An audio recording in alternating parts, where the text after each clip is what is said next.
Welcome back to the Land Bulletin Podcast, where every other week we bring you experts in the field to impart their knowledge when it comes to the ranch and sporting property market, buying and selling advice, the latest best stewardship practices, as well as topics that impact landowners every day.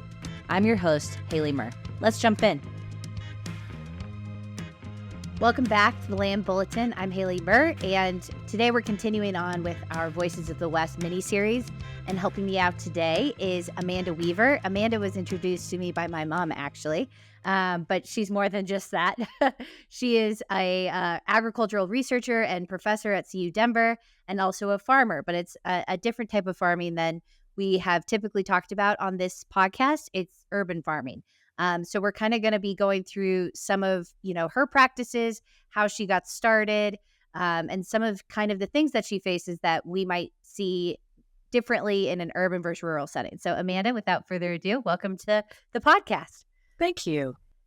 Perfect. Well, what we're going to do first is I'd love to know your background and kind of how you came across Five Ridges Farm and what you're doing today.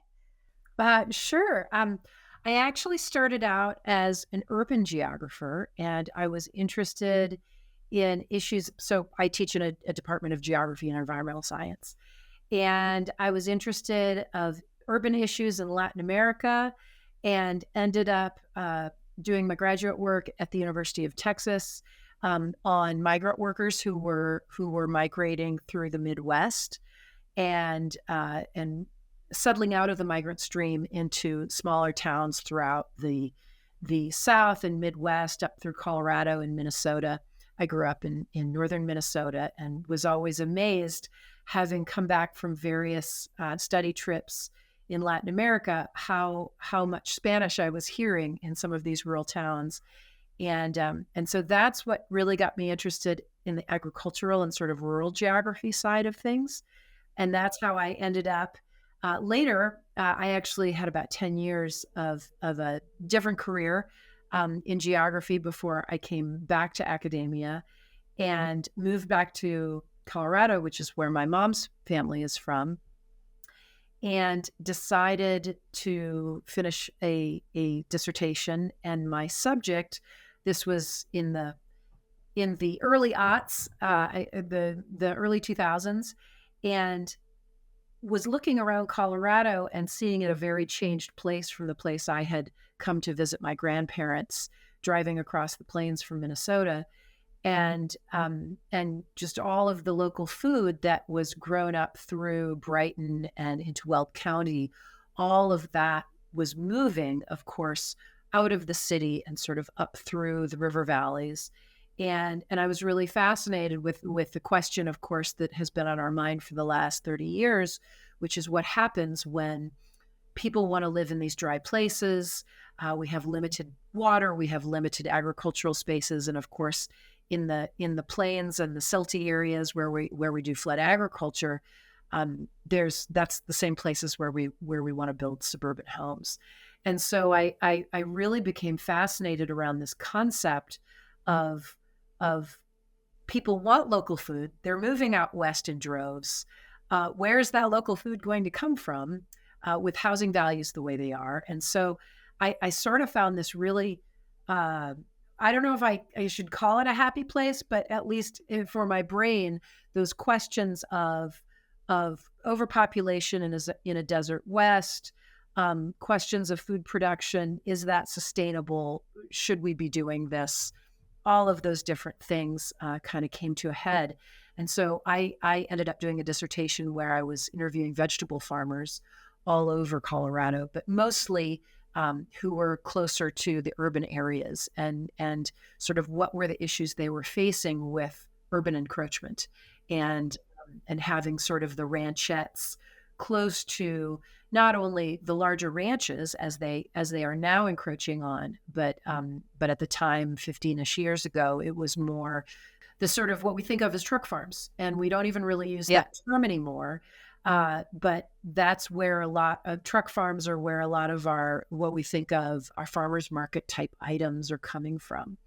And so those questions of encroachment and food and resource management just became really fascinating to me. And one of the last people I ran into and interviewed. I was driving my farm is about 7 miles from the center of Denver.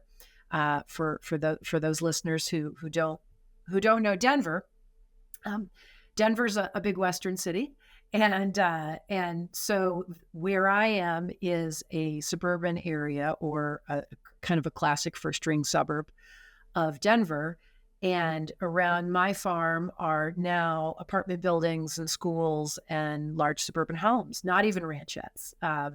And so this was a very unique situation. And one of the last farmers that I interviewed, because I was driving out literally 4 miles from my house that was close into the city, and I saw this sign that I pulled in because it reminded me of driving around rural places in northern Minnesota, where it was sort of the understatement of sales, where you just see a blackboard sign that says eggs or, Right. or baby goats. And I think all three of those words were on this sign. And I, of course, was like, wait a minute, I got to pull into this place. And sure enough, I drove in, and it took a bit of time, but I finally found the owner, who was 86 at the time. She has since passed. And she was milking goats, and we struck up a conversation. And she ended up being sort of the person that I really needed to talk to finish my dissertation. She was fascinating because she helped establish Wheat Ridge in the late 60s in 1969. And I just said, what is this farm doing here? And she said, it's a conservation easement. And so for me, that was this aha moment of, oh, okay, here's a tool I've been reading about, and here's an actual example of an open space. Now, she was just raising goats on it, but it was land that was flood irrigated for vegetables and things like that. And so that's how I ended up, and as a silly academic, my famous last words were, how hard could it be? I've been studying this stuff for years. Yeah. Then you get boots on the ground. You're like, oh, okay. I get why. Totally do. But it's the best job I've ever had. So, and I still love teaching, but I love farming even more. So that's the story of how I ended up with a farm in the middle of the city. That's so awesome. And, you said it perfectly. You've been studying this forever. How did you jump into managing this place? Was it,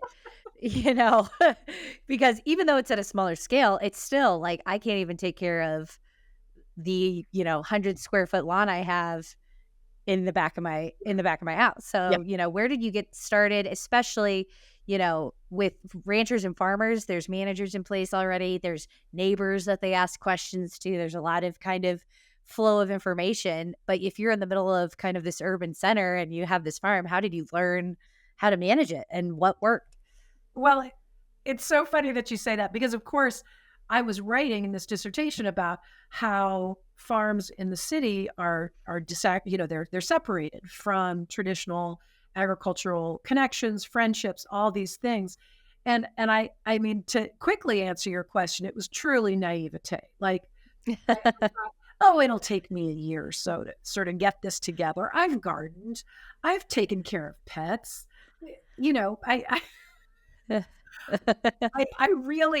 I think it was that what I didn't know couldn't hurt me at the time. Yeah. And in reality, I think that what I tell my friends when they say, what made you say yes to this?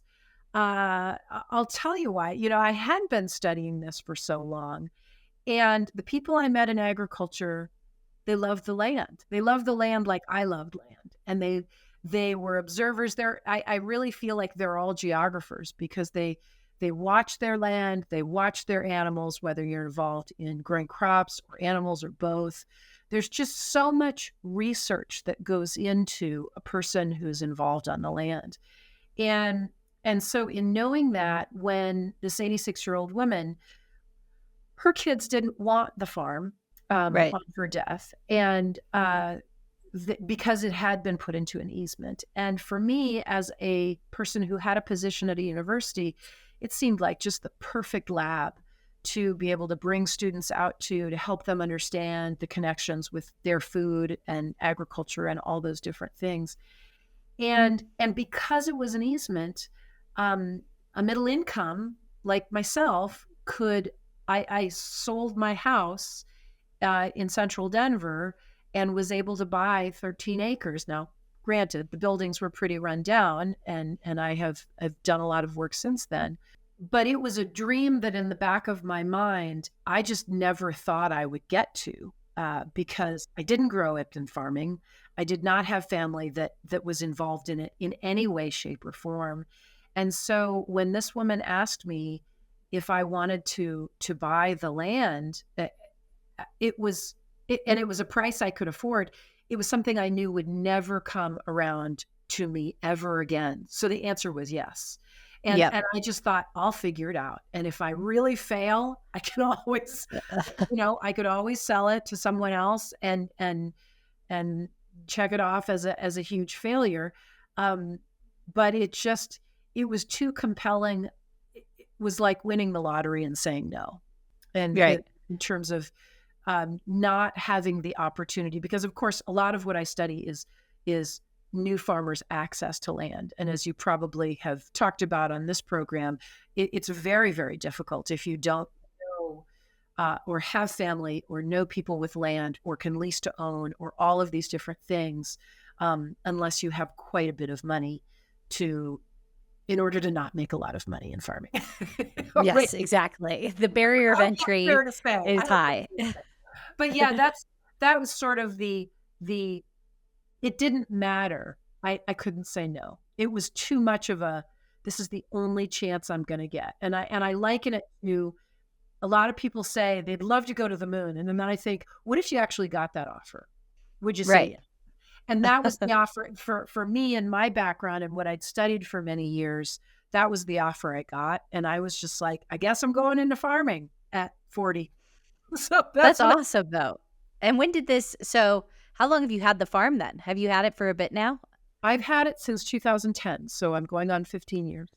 Okay. And Yeah. I'm sure, has the management changed from when you started working it to today? Like, what has the growth been? Have you changed kind of the outlook? Have you had to kind of like succumb to some things while Yeah. owning it? Yeah, everything. Well, and again, these are all things that those of you who have been in farming and ranching, it changes every year. And that was one of the first things that I had to understand about land, especially land in a changing climate. You make new decisions every year and you can't call them failures. It's about listening to the land and listening to your animals and looking at food sources and how things grew, and that the same things that grew well this year won't grow well next year. And it will hail. If you live in Colorado, it will once every, Yeah, it's a thing. It's a way and of you'll life. cry, it's a thing. It has been the most meditative thing I've ever done, because the only thing that I have learned that is a sure thing in farming is that it will change every year. And that's something you just have to accept. A predator will find a new way in because they sit there all day thinking about how they're going to get in. That's awesome.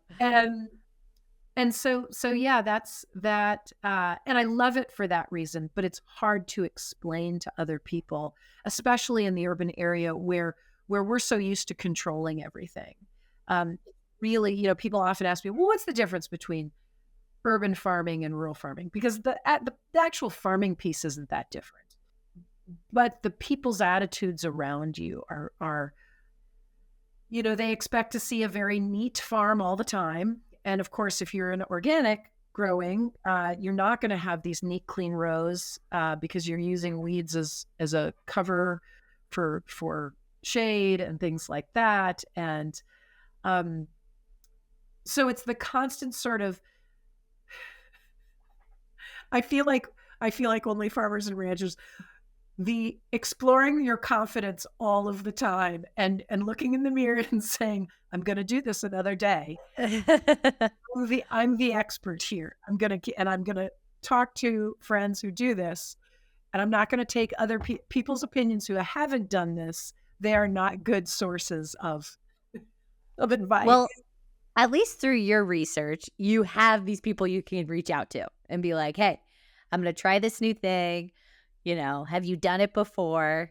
Versus just totally going in blind. So it's neat that you've had a little bit of background. And I'd love to know. I read a little bit on your website and kind of from what my mom was saying, but the way you run it is pretty smart too, with the income generation piece about leasing some of it out to other people who maybe don't have the land to work themselves. Can you tell us a little bit about that program that you're working on? You bet. I could do a couple different things. And this is the piece where being an economic urban geographer did help in terms Yep. of I've got this piece of land. Farming is probably not going to pay the bills initially. I'm not going to quit my day job.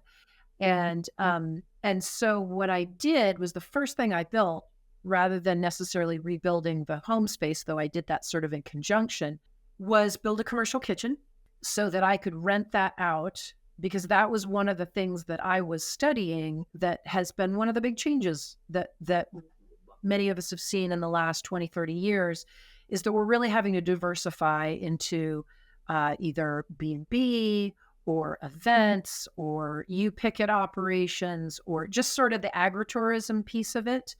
And with the opportunity of me being in the city, I could both utilize physical space, physical internal space, but also outside space. And Yep. so I built this commercial kitchen as an idea of being able to use it for my own cheese making and a few things like that, but also for events. And then on the leasing land side, there were two things that I needed to do. It's interesting. 13 acres is nothing, right, compared to most of the farms and ranches in Colorado, certainly. However, in the city, it's a huge amount of space. And to your point, whether it's 13 acres or 1,300 acres, the land management is kind of a similar thought process of, oh, I have invasive weeds here, I have this, I have um, and so I quickly realized that though my expertise was in vegetables, so I started leasing out spaces for vegetable farming, and that worked pretty well. But I realized that doing the animal side of it was a much easier way to kind of clean up fields in the fall and winter. Also, I'm not really big enough to grow my own hay and Right. have the machinery to do that. So the irony of having an urban farm is my hay comes from outside the city to the city for all animals. And so the other piece that I did was that in the intensive farming areas, so I have about 5 flat acres that are easily originally flood irrigated, now drip irrigated. With the rest, where water was hard to push, that's when I started to expand the goat project, we'll call it. I started in dairy goats just because, I was a woman of a certain age. And the New York Times was talking about all these women across the nation buying goat farms and making cheese and all of these different. I hadn't read the article yet, but I did the thing. And and then an invasive wheat specialist who actually came out of Boulder County, who was then working for Wheat Ridge, she was the one who said, "Why don't you start keeping your boy goats and having them graze these weeds in back?" Because of course, I knew even less about animal agriculture. So everything I learned about goats was from this 86-year-old woman who I apprenticed with for 2 years before her death. And so I got pretty good at knowing goats and understanding that. But the whole idea of understanding restoration agriculture and the piece of regeneration, that's when the whole weed eating thing got me on to more of the regenerative ag. And I started doing projects in that light too. Now, that didn't make a lot of money for me. However, I realized that in putting my goats out back to manage weeds, and we can talk about this in another question if you want. I started a program of weed management in the city of Wheat Ridge using those goats. And it turns Wow. out the best way to market a farm is to just put your goats out. You don't need a billboard. You don't need to take out ads. Goats in parks, and and put name tags. Wow. Put name tags on them so the kids can see what their names are. Well, can you tell me a little bit about that? My parents live down in Cherry Hills, and we were on the Highline Canal the other day riding our bikes, and we saw this giant herd of goats. Yeah. And we knew what they were for just because of our background and everything, but it was just such a jarring thing to see that in an urban setting. How did you said parks and things. Where do your goats go to help the city of Wheat Ridge? Well, this is a fun story. So when I mean, really, the beauty of not knowing anything about what you're doing is that you absolutely try everything.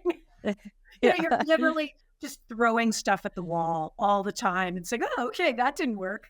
Let's try this." Yeah. And so, and you may have already interviewed this person, but I was put in contact through this friend who worked for Wheat Ridge about the weeds with a person named Lonnie Mulberg. And Lonnie Mulberg have you interviewed her on this? No, not yet.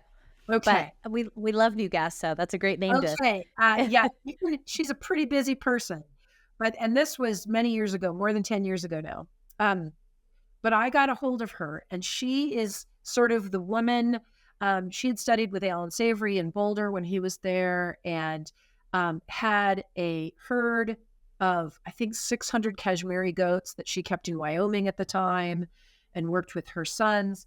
And they would truck these goats all over. So there's a couple aspects to this story. So I get in contact with Lonnie Moore.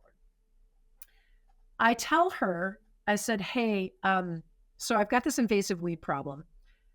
And I didn't have a herd of goats yet. So the Right. the park program hadn't even started. I just knew I had invasive weed issues.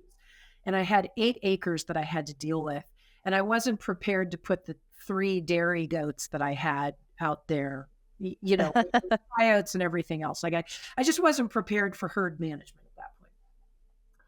And so, and I'm sure she smiled the entire time we had this conversation, but I said, I am, and the reason the weed specialist had gotten involved with Wheat Ridge is because they were getting calls at the city that I was causing all of the all of the allergy problems in Wheat Ridge at the time, because I had taken the horses off when I bought the property. There were horses being bordered, but they were just allowed to graze all over. So they had grazed, Okay. and no offense to horses, but they had grazed on the riparian area, and it looked like a golf course. So, Okay. and Clean if cut. you know anything about weeds or grazing or anything like that, in an urban environment, that looks like an idyllic thing, right? The horse grazing everything down to 2 inches. Well, of course, as a person learning about all this, I was like kind of horrified. So I took the horses off. But of course, what happened the next summer is that I had invasives and giant weeds that were about 6 feet tall all over the property. And I started getting these calls, and I was sort of like, and then the city wanted me to mow the whole thing because, of course, urban rules say that you can't have grasses taller than 12 inches. And I'm just like, but it's a farm. And this is the stuff I sort of signed. This is the stuff I knew how to deal with because I'd been studying the urban environment. But I really didn't know how I was going to do this, because I really felt like this is wrong to get a bush hog and try and mow this whole area, because that's why I took the horses off in the first place. This is my first step into dealing with this stuff. Making it natural. Yeah. So I connected with Lonnie Mulberg, and she cut me a deal, and she brought that was going to be less than having the whole 8 acres mowed. And I think she just did it more as a sort of a sales pitch for her, but it was really, really kind of her when I look at the time that she took and what she did. She brought 300 Kashmiri goats down on semis. Her business was to take goats to some of the large easements, the oil and gas easements, where they had disturbed the land and there were invasive weed issues. Might have even been one of her herds that you saw the other. Down there. Yeah. But she works all over the West. And she basically said, here's what you're going to do. You're going to call up the chief of police. You're going to get a parade permit. You're going to do this. You're going to let the school know next to you what time we're going to be bringing these goats in. You tell that principal they're going to want to bring the kids out. And she just gave me a list of things to do. And I was like, okay, I guess this is what urban grazing looks like. And I did all these things. And what she was guiding me to do was turn a situation that was an eyesore into an opportunity to tell people about the farm, to help them realize that there was a new owner and what I was trying to do. So it was this ultimate educational opportunity. And that's how this whole thing began. She brought these goats in. She herded them with dogs from the main street down a side street, right in front of the neighbor who was calling about me, right in front of his house. And the police had people out ready for him to be angry. That's so cool. And the original owner, who was still alive of the property, so she came out. I mean, Good. Was just thrilled. The kids came out on the hill behind the farm, and for 2 weeks, it was kind of like looking at something in India or Africa, where there was this 300 goats grazing, like what you saw, in the middle of wheat ridge. And it was gorgeous. And they used some mobile electric fencing and just learned a ton from having them there about how that's done. And she was the one who really started me understanding this concept. And this was even before I was hearing the word regenerative ag. And so that was when it sort of clicked for me of like, oh. And so I started keeping all of my boy goats and built up a small herd because I have a buck that I have for the dairy goats. And after I had started a rotational grazing plan for my farm, the invasive weed expert came back and said, hey, can we put them in the easement right next to the farm? And we tried that. And of course, we had no idea what would happen. We were really stressed out. We thought people are going to poke them with sticks, or I don't know. They're going to. Yeah, you never know. So we made signs and said if there's any issue, they gave her number and my number. And again, we put name tags on all the goats. And, I work a full-time job. So I would go check them it was in the winter. Well, no, it was in the spring. So it was still dark when I would go out and check them in the morning, and then I would check them in the evening. But nobody was out there when I would be out there to check them. So I thought, okay, seems to be going fine. Water's good. They're eating these weeds. And then when we took them back onto the farm, onto another part, and that neighborhood couldn't see them anymore, we started getting emails and phone calls. Where's Daryl? Where's his other brother, Daryl? Where's, all the, and sorry, I had 2 goats named Daryl. I love that name for a goat. And this is when I realized that a community might be a great place to have a ranch, but it was going to look like something very, very different. And so my educator self went about thinking, well, how would we do this? Okay. And the benefit, while I don't get any money from the parks, it's really great because I get free food for half the year. So my goats now get transferred, and the city helps me transfer them. They put new water in every week. They make sure the water never goes down. They own all the fencing that they put up a year. They bought the T-posts and the fencing. And it's goat fencing. It's welded wire fencing. So they can pick it up anytime and then put it back in, and they leave the T-posts in. And and people love it. It's a really great way to not bring in mowers to some of the less intensive park areas. So we have some more open space park areas. Yeah, kind of near the farm. There's a couple of really cool parks over there. Yeah. Is that kind of where you're doing it? Okay. Exactly. So there's a park called Lewis Meadows, and all of everyone around. There are a couple spoil sports who say, "Oh, we don't like the goats; they're stinky." But for the majority, all year people stop me. They don't know me as Council Member Weaver. They don't know me as Professor Weaver. They know me as the crazy goat lady. I love that. And that's how they know me. And I'm just the person who minds the goats. So they know, like dogs, right? They know the goats' names. They don't care what my name is. And all I like is that they understand why the goats are there. So, And I mean, it's so cool that, having the farm, that's one of, I think, the benefits of having it in this urban center is you're educating from afar, you're educating in person, you're making people, fall in love with just kind of the idea of agriculture in general, because sometimes there's such a divide between urban settings and rural that you don't understand each other. You don't understand kind of the effort that goes into these things. But one thing you mentioned that I did want to kind of go into a little bit deeper, you mentioned how the city has codes that have to do with weeds and, the height of the weeds or grasses or what have you. Have you ran into anything else being an urban farmer that maybe rural farmers wouldn't run into when it comes to city ordinances and codes and things like that? yeah, just about everything. Yeah. Loaded question. Well, and it's a great question. It's kind of like I'll use the example as fencing in versus fencing out. The opposite applies in the urban environment. So whereas on a farm, well, one of the great examples was I bought this property that has always been a farm for the last 150 years. It's never had anything else on it. The original boundaries of the farm, the old barbed wire fences, were set 4 feet in from the boundary of the actual farm so that horses could reach over and graze. And that is more of a rural thing to do on a boundary.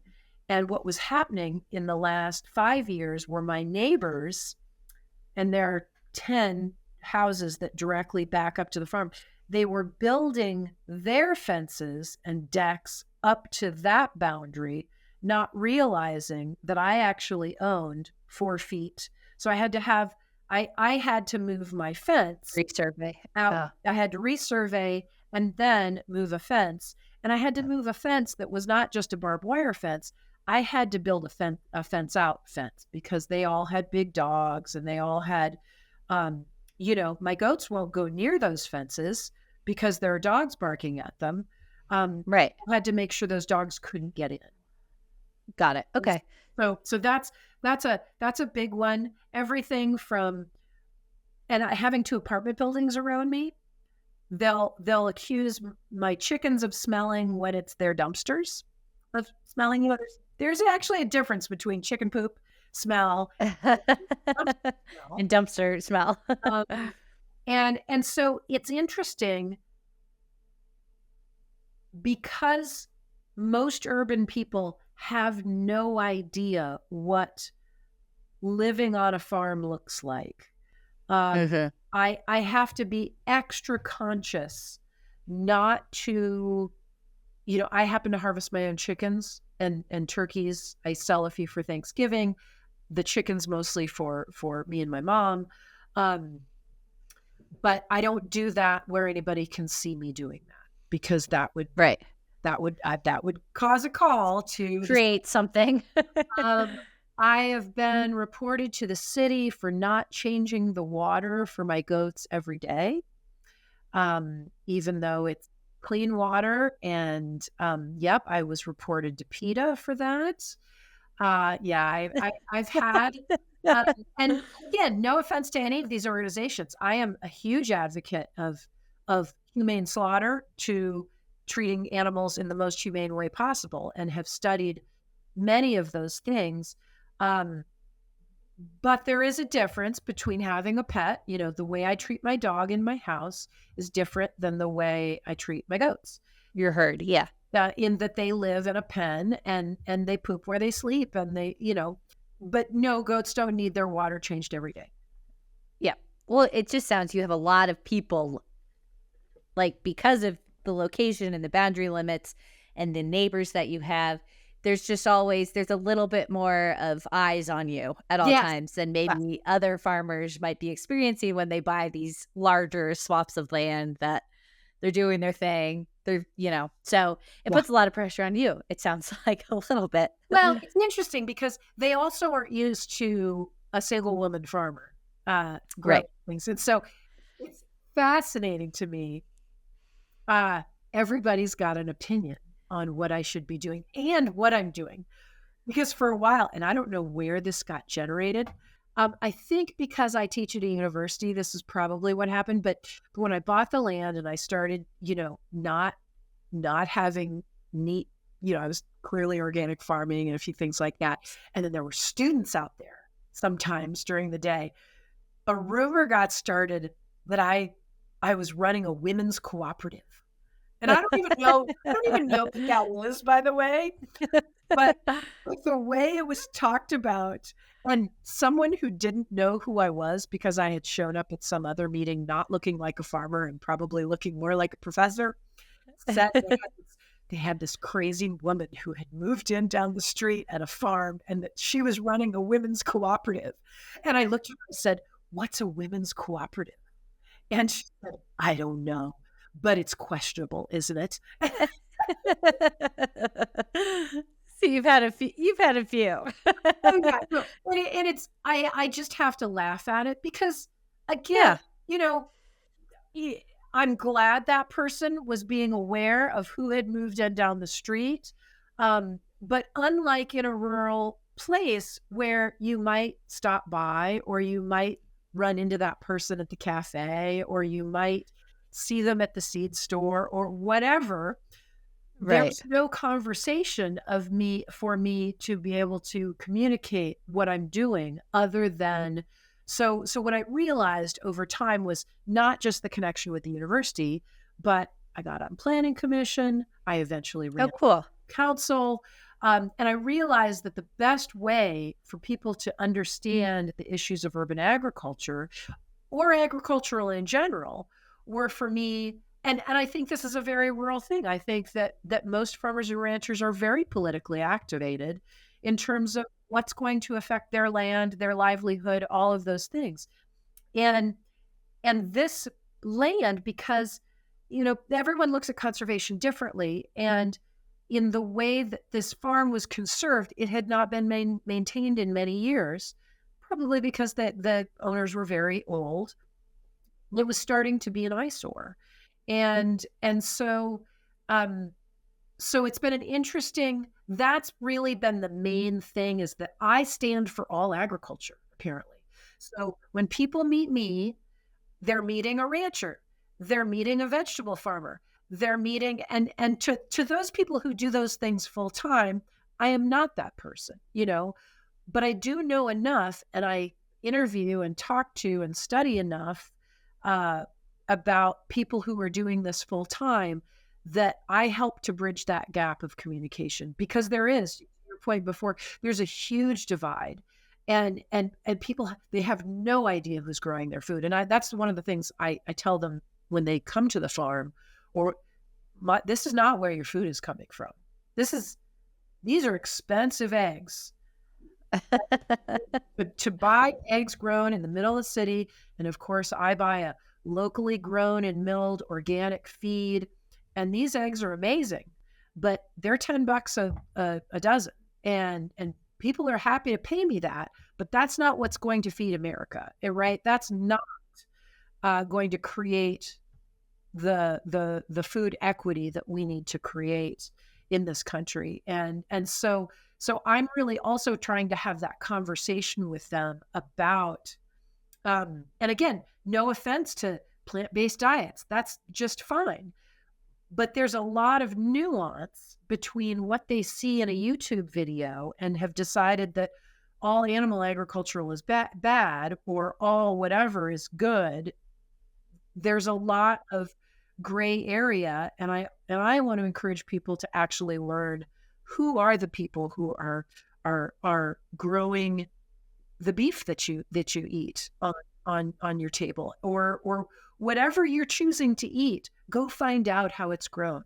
Go see if you agree with because people are always asking me, and this is what I want people to ask me. I want students to ask me, isn't it crazy to care so much about taking care of animals to eat them?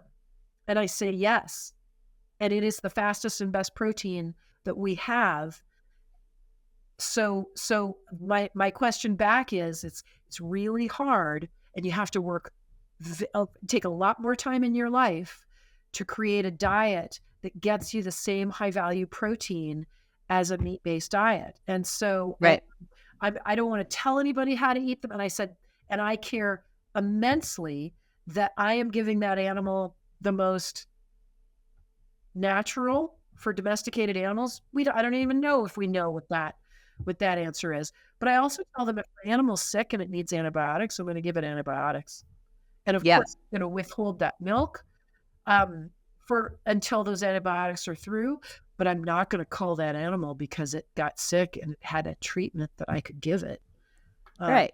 So You're gonna go with it. But the educational piece, I think, in the urban setting, is so important because a lot of times, when you're talking about food security and where does my food come from, people don't have the capacity to visit these rural communities. So to, have a space in a neighborhood with, apartment buildings and people that live nearby, it's just so cool that they can kind of see, at least a piece of what that might look like. And I did want to kind of talk about too, before kind of wrapping up, about the easement that you have on your property. Um, Forgive me if I'm wrong, but is it with Colorado Open Lands? it is. Okay, great. And, when we think of conservation easements, we think of huge pieces of land that are helping migratory corridors and these kinds of things. When was this easement written up? And, how is it different from maybe some of those other conservation easements that we have grown accustomed to in our Yeah. line of work? Well, it helps. I'm also on the board of Colorado Open Land, so that helps a little bit. And since understanding this tool, I should say, since first in encountering this tool and in buying this farm, I've learned a ton about it. Because yes, I think the first thing to think about is understanding that there are public easements and then there are private easements. And so this is an easement on a private piece of land. But our working lands are mostly private lands.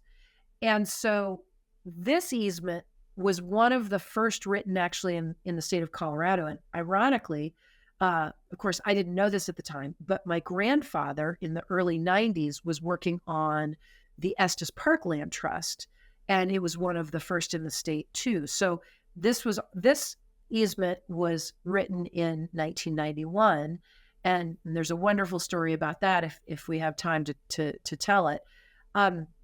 This is the tool that can save working lands because it can allow people who either need to pull money back out for their operation, or if their intention is to sell for retirement purposes, it allows them to keep it in the family and, again, pull some of that sales money out by protecting it. And the main idea is that you are taking off the development rights for the land. So it can't be subdivided. So my easement, it can't be subdivided, and I can't build. I can modify, but I can't build beyond a certain point. Yeah, because I just wonder, because we don't see many urban conservation easements. We've worked a lot with Cherry Hills Land Preserve, and they have a couple easements down there. The Highline Canal just put a very interesting conservation easement on their property, which is, never before seen. So it's just an interesting concept. And I don't think people sometimes realize, that space isn't going to always be there. So the fact that they can have these conservation easements in urban settings so people can experience that green space that's maybe not owned by the state or the city, like that's such an important kind of concept that I think people forget, because sometimes they don't recognize how conservation easements affect them if they aren't the landowner. But it is crucial, especially in urban areas, to have these pockets of green space, what Colorado used to be agriculture. I think it's all very important. So it's just cool to see that companies like Colorado Open Lands, Cherry Hills Land Preserve, all those things are doing these kinds of projects, even at a small scale. I think it's important. Agreed. And I think, this easement was taken in 91, just after these apartment buildings around me were built. And so the writing on the wall was kind of there. And it was a new tool that upon the original owner's deathbed, I'm the third owner of this farm, if you can imagine that. It's so crazy to me. Uh, she found this tool and was able to do this. I love that.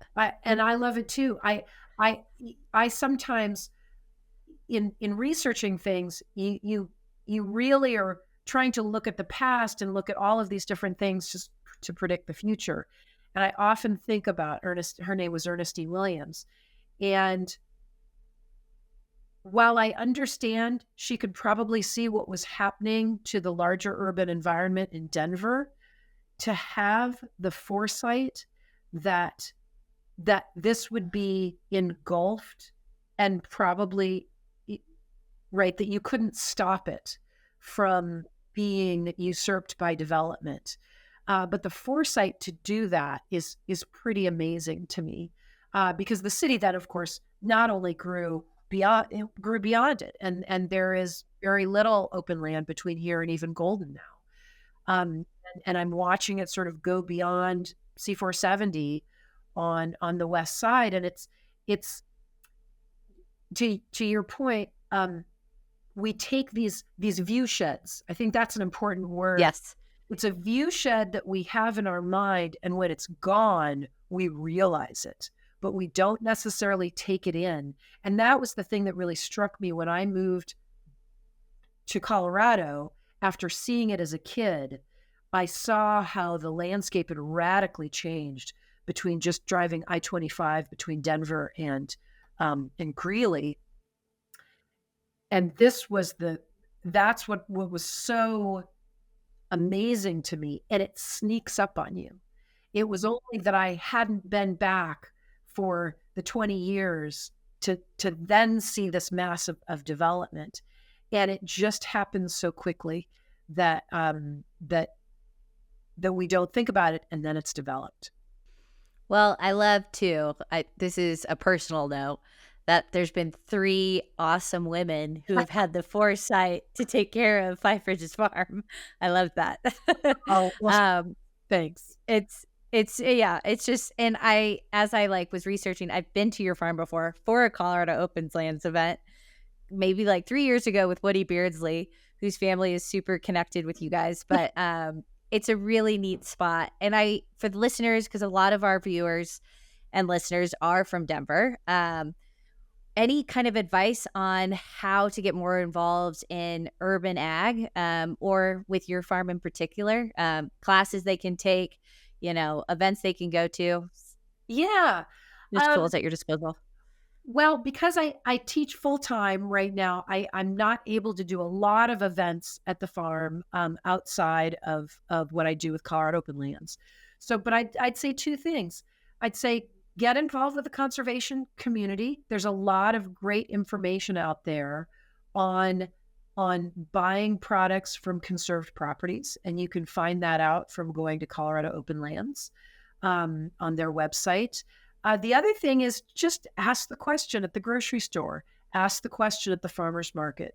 Oftentimes we don't have a rule in Colorado that farmers markets have to actually be local. So I didn't know that.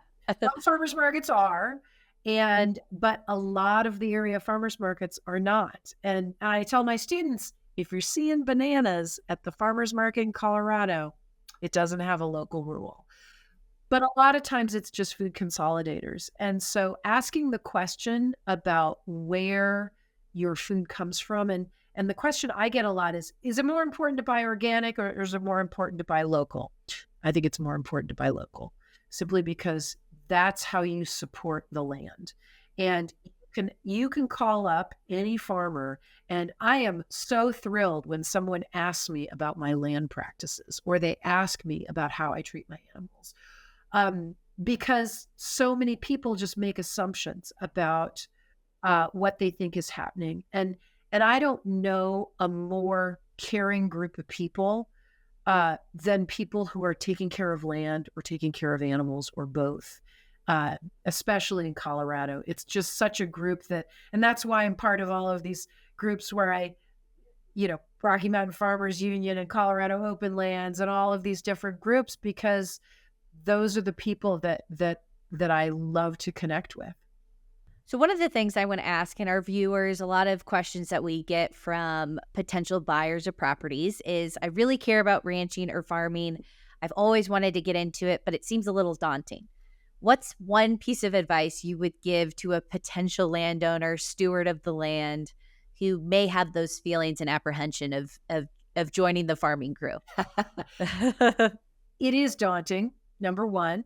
And admit that. Yeah. There are actually two things I would say. The big mistake I made was jumping in and assuming I could do everything, and having that urban mindset. Really, it takes you've entered into a long-term project, and if you love long-term projects, then you're in the right place. If long-term projects are something that are sort of too much on the patient side, then I would really question whether ranching is for you, because it's definitely a 5 to 10 year horizon, even before you start seeing your successes, because there's a lot of failure, and learning to read failure as learning experiences is not for everybody. That is one thing I have realized, is farming and ranching isn't for everybody. And the second thing I would say is get involved with, if you're in a rural community, learn where people hang out and talk about these things, because no farmer is doing this alone. I will tell you that right now. As a single farmer in the middle of the city, I learn to join groups, not only with the city as far as planning commission, but other groups, the Land Institute. I take savory classes, just so you can have a group at Colorado Open Lands. That group of people, the reason I'm on the board is so I can be with like-minded people as well. It's not just an issue I care about. It's a group of friends that are like-minded.